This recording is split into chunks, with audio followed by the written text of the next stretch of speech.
আসসালামু আলাইকুম। প্রিয় দর্শক, আজ সকাল থেকেই সোশ্যাল মিডিয়ার বিভিন্ন রকম খবর অথবা পোস্ট অথবা কমেন্ট এগুলো আমাকে বেশ আলোড়িত করছে, মানে আমার নজর কেড়েছে। এবং কিছু কিছু জিনিস দেখে আমি বিরক্ত হয়েছি, কিছু দেখে কৌতুক অনুভব করেছি এবং কিছু দেখে একটু বিব্রতও হয়েছি।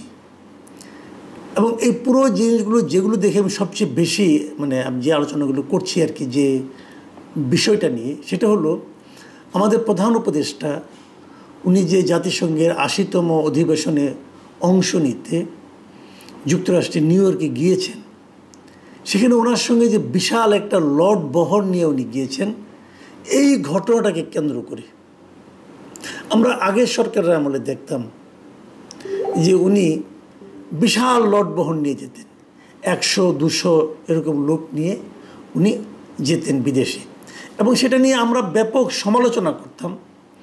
আলোচনা হতো, হাস্যরস হতো, কৌতুক হতো, বিরক্ত মানুষ তার বিরক্তি প্রকাশ করতেন। কিন্তু এন্ড অফ দ্য ডে যে প্রশ্নটা আমাদের থেকেই যেত সেটা হলো, এই যে বিশাল লোকজন নিয়ে যাচ্ছেন, অনেক সময় নিজস্ব বিমান নিয়ে পর্যন্ত যেতেন, তো এই বিশাল খরচটা কার পকেট থেকে যেত? এটা কার টাকা? ওনারা কার অর্থ ব্যয় করতেন? ওনাদের প্রত্যেক সম্পত্তির অর্থ, ওনাদের কোনো ব্যাংকের জমানো টাকা থেকে ওনারা ব্যয় করে যেতেন? শেষ দিকে দেখতাম যে আগের সরকারের পক্ষ থেকে বলা হতো যে এখানে যে ব্যবসায়ীদের একটা দল যেত, ব্যবসায়ীদের একটা প্রতিনিধি যেত, তারা নাকি নিজের টাকায় যেত। ঠিক আছে, যেত মানলাম, সেরকম প্রতিনিধি কয়জন থাকতো? ২০০ হতো, তার মধ্যে দেখা যেত ২০ জন ২২ জন তারা ব্যবসায়িক প্রতিনিধি যাচ্ছেন। তারও আবার অন্য মতলব ছিল। প্রেসিডেন্টের সঙ্গে অথবা প্রাইম মিনিস্টারের সঙ্গে বিদেশে গেছেন, ছবি তুলেছেন, ওটা এনে আবার নিজস্ব ব্যবসায়িক কর্মকাণ্ডে ব্যবহার করতেন, সরকারের কাছ থেকে সুযোগ সুবিধা প্রাপ্তির ক্ষেত্রে ব্যবহার করতেন। এরকম অনেক ঘটনা কিন্তু ঘটত। সে আলোচনা পাশে রাখি। এখন যেটা হচ্ছে, এখন তো সেই সরকার নেই। সেই সরকারকে আমরা ফ্যাসিবাদী সরকার বলতাম, সেই সরকারকে আমরা স্বৈরাচারী সরকার বলতাম, অনেক কিছুই বলতাম। এবং সেটা আমরা পছন্দ যে করতাম না, তার প্রমাণ আমরা দিয়েছি একটা গণ অভ্যুত্থানের মাধ্যমে। এদেশের মানুষ গণ অভ্যুত্থানের মাধ্যমে ওই সরকারের পতন ঘটিয়েছে। ওই সরকার প্রধান দেশ ছেড়ে ভারতে চলে গেছেন। তাহলে আমরা ওইটাকে বাদ দিয়ে নতুন যেটাকে পেলাম, যেটা আমাদের এই গণ অভ্যুত্থানের ফসল বলে আমরা বলছি এবং ভাবতে পছন্দ করছি, সেই সরকারের কাছ থেকে আমরা কী ধরনের আচরণ আশা করব? এবং সেই আশাটাই কিন্তু শুরুতে, গত বছরের শুরুতে আমরা একটু যেন একটা ঝলকের মতো আমাদের মেজাজে, মসজিদে একটুখানি চলে এসেছিল। কীভাবে চলে এসেছিল? সরকার দায়িত্ব নেওয়ার পর গত বছর এই সেপ্টেম্বর মাসেই সরকার প্রধান জাতিসংঘে গেলেন। ওখানেও উনি সাধারণ পরিষদে ভাষণ দেবেন বলে গেলেন, এবং তখন ওনার যাওয়ার আগে ঘোষণা করা হলো যে উনি মাত্র ওনার সঙ্গে সফর সঙ্গী করবেন মাত্র 7 জনকে। সবাই খুব খুশি হয়ে গেল, মাত্র 7 জন লোক নিয়ে যাবেন। আমরা তো এটাই চেয়েছিলাম। আমরা তো ভাবতে চাই যে অপচয়টা হবে না। একটা গরিব দেশ, আমরা তো একটা গরিব দেশ, ধনী দেশ না ভাই। সে ধনী দেশ বলার কোনো সুযোগ নেই। এদেশের মানুষ খুবই গরিব। এই গরিব মানুষের টাকা দিয়ে এই বিলাস বেসন, এই অপচয়, এ ঠিক হবে না। তো উনি 7 জন নেওয়ার সিদ্ধান্ত নিয়েছেন। আমরা খুব খুশি হয়েছিলাম, যাও এবার অন্তত অপচয়টা হবে না। কিন্তু 2 দিন পরেই দেখলাম 7 জন না, 57 জনকে নিয়ে উনি গিয়েছিলেন। আমরা দুঃখিত হয়েছিলাম, কিন্তু প্রথম হয়তো ভেবেছিলাম উনি হয়তো বুঝতে পারেননি, হয়তো ওনার সঙ্গী সাথীরা অথবা আমলারা হয়তো ওনাকে একটা ধরিয়ে দিয়েছে বিরাট একটা সংখ্যা, উনি হয়তো কিছু বোঝার আগেই হয়ে গেছে, সংখ্যাগুলি যোগ হয়ে গেছে। এরকমভাবে মোটামুটি বিরক্ত হয়েছিলাম, আমরা একটু মন খারাপ করেছিলাম। ভেবেছিলাম হয়তো উনি এখান থেকে শিক্ষা নেবেন। তখনও কিন্তু মিডিয়া এটা নিয়ে আলোচনা হয়েছিল, ব্যাপক আলোচনা হয়েছিল যে কেন ওনাকে 57 জনের বিশাল বহর নিয়ে যেতে হবে। পৃথিবীর অন্য দেশগুলি কীরকম করে আফ্রিকার নাইজেরিয়া এরকম কয়েকটা দেশ আছে যেগুলো নাকি দুর্নীতিতে আকণ্ঠ নিমজ্জিত, তারা করে। তারা এখানে বিদেশ ভ্রমণের সুযোগে যায়। যাই হোক, আমরা ভেবেছিলাম বোধহয় ওনাকে শিক্ষা হবে, উনি হয়তো এরকম আর করবেন না। কিন্তু আমরা দেখলাম যে না, তা নয়, উনি এটা করতেই থাকলেন, একবারও এরপর আর বাদ দেন না, একবারও। এরপর যতবার উনি বিদেশ গেছেন কখনোই মনে হয় নাই যে এই বেশি লোক নিয়ে বিদেশ যাওয়াটা যে মানুষের কাছে দৃষ্টিকটু ঠেকতে পারে, এই জিনিসটা উনি ভেবেছেন বলে ওনার আচরণে একবারও মনে হয় নাই।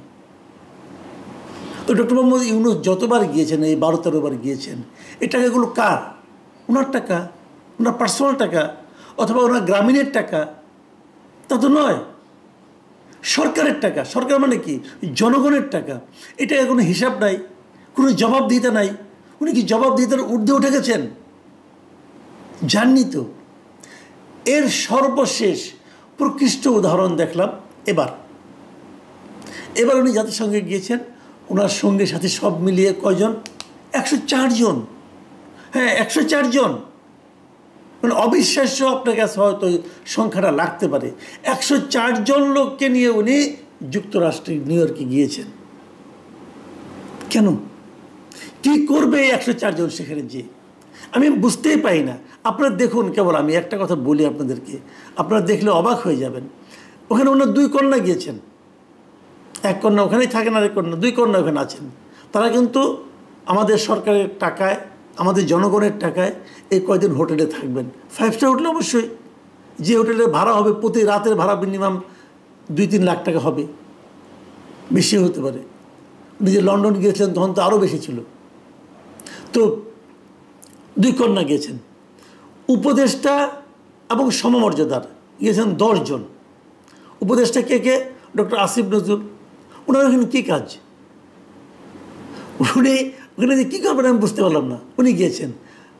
তৌহিদ হোসেন গিয়েছেন, পররাষ্ট্র বিষয়ক উপদেষ্টা। হ্যাঁ, ওনার যাওয়া প্রয়োজন ছিল, এটা আমি মানছি, ওনার যাওয়া প্রয়োজন ছিল। আর গিয়েছেন কে? আদিলুর রহমান খান। এরই বা কী কাজ? গণপূর্ত বিষয়ক উপদেষ্টা, উনি গিয়েছেন। আর গিয়েছেন ফজলুল কবির খান। কী কাজ ওনাদের? আমি দেখলাম তো একটা ভিডিও দেখলাম, সেখানে ডক্টর ইউনূস বক্তৃতা দিচ্ছেন, তার পেছনে বসে বসে ফজলুল কবির খান 7 না 8 মিনিটের বক্তব্য, পুরো সময়টা উনি বসে বসে মোবাইল টিপছেন, ওদের কারোর সঙ্গে চ্যাটমেট করছেন আর কি। দেখলাম, দেখতে তো দৃষ্টিকটু, একদম তার পেছনে বসে আছে বিশাল বপু নিয়ে। আর গিয়েছেন কে? লুৎফে সিদ্দিকী, খলিলুর রহমান, ওই যে আমাদের নিরাপত্তা উপদেষ্টা খলিলুর রহমান, সিরাজউদ্দিন মেহা, উনি যেতে পারেন, উনি সেক্রেটারি, ওনার প্রয়োজন ছিল, ওখানে গিয়েছেন। আর গিয়েছেন লামিয়া মোর্শেদ, অবধারিতভাবে। উনি তো যাবেনই, উনি সবসময় যান। ডক্টর ইউনূস যেখানে যান, লামিয়া মোর্শেদ অবধারিতভাবে থাকবেন।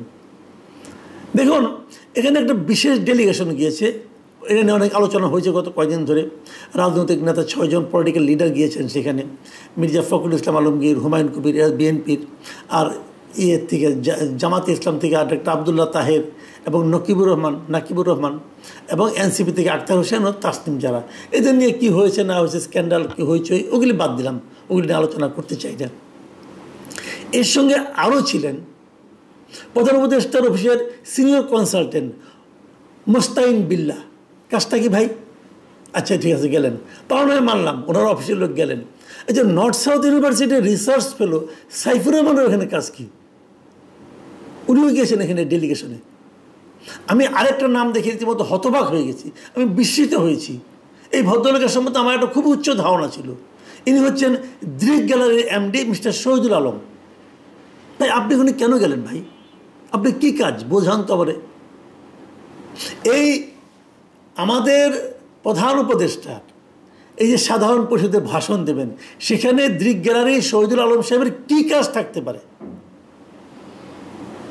আমি শহীদুল আলম সাহেব নিশ্চয়ই ফিরবেন, ওনাকে আমি খুব সবিনয়ে জানতে চাইব, ভাই আপনার কী কাজ? আপনাকে তো আমি অন্যরকম মনে করতাম। অনেকে আছে, কিন্তু অনেকে দেখি, আমি দেখেছি অনেক বিখ্যাত লোকদের দেখেছি, মনে করেন বছরের মধ্যে, মাসের মধ্যে 4-5 বার বিদেশ যায়। তারপরেও না, একটা বিদেশ যাওয়া যদি মাগনা একটা ট্রিপ পায়, লাফায় ওঠে যে আমি যাবো। এগুলি কি সেই ধরনের কোনো রোগাক্রান্ত নাকি এরা? আমি বুঝতে পারি না। পররাষ্ট্র মন্ত্রণালয়ে গিয়েছেন 13 জন। আচ্ছা, ঠিক আছে, এটা যেতে পারে, পররাষ্ট্র মন্ত্রণালয়ে কাজ থাকতে পারে, তো ওরা তো ওখানে ওনার উপদেষ্টাই আছে। আবার 13 জন লোককে যেতে হবে, কর্মকর্তাকে, সরকারি কর্মকর্তাকে, কেন? বিদায়ের কথা মনে আছে, যিনি বিদেশ থেকে আমাদের প্রচুর বিনিয়োগ নিয়ে আসবেন বলে অনেক কিছু সম্মেলন করলেন, হ্যাঁ, অনেক লোককে আনলেন, লাফায় লাফায় কথা বললেন। এই আশিক চৌধুরী উনিও গিয়েছেন। প্রধান উপদেষ্টা সামরিক কর্মকর্তা গেছেন 7 জন, আবার অ্যাডভান্স সিকিউরিটি টিমের গেছেন 12 জন। এরা সবাই অধিকাংশ সামরিক কর্মকর্তা। আর ওনার সঙ্গে অ্যাকম্পানিক সিকিউরিটি টিম হিসেবে গেছেন 7 জন। কয়জন হলো? 26 জন। ভাই সিকিউরিটির কী কাজ ওখানে ওনাদের? আমি বুঝতে পারলাম না। যখন কোনো রাষ্ট্রপ্রধান বিদেশ থেকে যায়, আমাদের সিকিউরিটি পার্সোনাল যারা তাদের সঙ্গে থাকেন, তারা কি অস্ত্র বহন করতে পারবেন? দিবে ওরা? ওখানে যাওয়ার পর পুরো দায়িত্বটা চলে যায় ওই সিটির যারা পুলিশ আছে তাদের উপর, ওই সিটির যারা নিরাপত্তার দায়িত্বে আছে তাদের উপর। তাহলে এদেরকে এত লোককে নিতে হবে কেন? ওনারা কী সিকিউরিটি দিবেন? ডক্টর ইউনূসকে আগে কখনো যান নাই? বহুবার জীবনে গেছেন, ওনার সিকিউরিটির দরকার পড়ছে? আচ্ছা, প্রেস এবং মিডিয়ার কথা ভাবুন।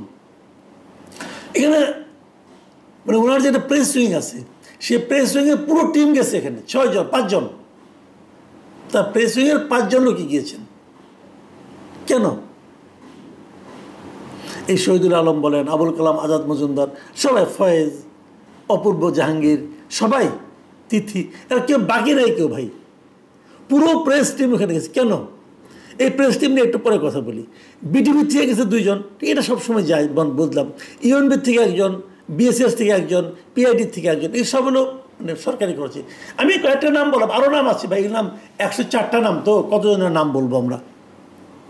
দেখুন, এই যে প্রেস উইং গিয়েছেন, ওখানে তারা প্রেস কনফারেন্স করেছেন, এবং ওখানে যেয়ে তারা কিন্তু কথা বলেননি।